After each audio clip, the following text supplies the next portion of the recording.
तेरा वचन मेरे पाँवों के लिए दीपक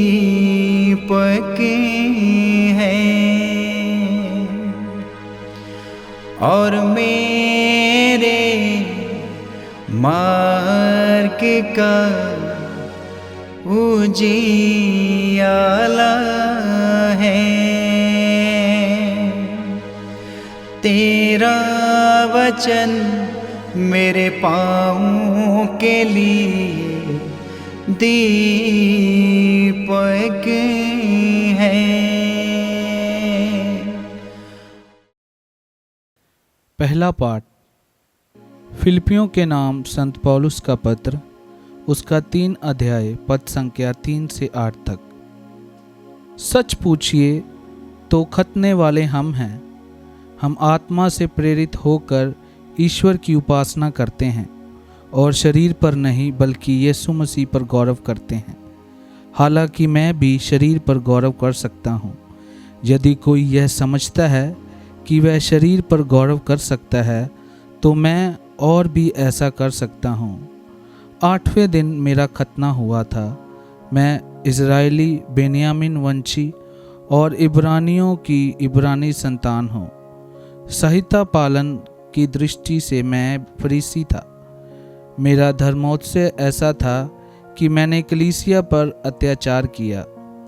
संहिता पर आधारित धार्मिकता की दृष्टि से मैं निर्दोष था, किंतु मैं जिन बातों को लाभ समझता था उन्हें मसीह के कारण हानि समझने लगा हूँ। इतना ही नहीं, मैं प्रभु यीशु मसीह को जानना सर्वश्रेष्ठ लाभ मानता हूँ और इस ज्ञान की तुलना मैं हर वस्तु को हानि ही मानता हूँ। यह प्रभु की वाणी है। ईश्वर को धन्यवाद। भजन अनुवाक्य। प्रभु को खोजने वालों का हृदय आनंदित हो। अनुवाक्य। प्रभु को खोजने वालों का हृदय आनंदित हो। प्रभु के आदर में गीत गाओ, उसकी स्तुति करो, उसके अपूर्व कार्यों का बखान करो, उसके पवित्र नाम पर गौरव करो। प्रभु को खोजने वालों का हृदय आनंदित हो। अनुवाक्य। प्रभु को खोजने वालों का हृदय आनंदित हो। प्रभु और उसके सामर्थ्य का मनन करो, उसके दर्शनों के लिए तरसते रहो, उसके अपूर्व कार्य, उसके चमत्कार तथा उसके निर्णय याद रखो। प्रभु और उसके सामर्थ्य का मनन करो, उसके दर्शनों के लिए तरसते रहो, उसके अपूर्व कार्य, उसके चमत्कार तथा उसके निर्णय याद रखो। अनुवाक्य। प्रभु को खोजने वालों का हृदय आनंदित हो। हे प्रभु, भगत इब्राहिम की संतति, हे प्रभु कृपया पात्र याकूब के प्रभु, प्रभु ही हमारा ईश्वर है, उसका निर्णय समस्त पृथ्वी पर लागू है। अनुवाक्य। प्रभु को खोजने वालों का हृदय आनंदित हो। जय घोष। हालेलुया। अनुवाक्य। हालेलुया। प्रभु कहते हैं, थके मांदे और बोझ से दबे हुए लोगों, तुम सब के सब मेरे पास आओ, मैं तुम्हें विश्राम दूंगा। अनुवाक्य। हालेलुया। संत लूकस के अनुसार पवित्र सुसमाचार अध्याय 15 पद संख्या 1 से 10 तक।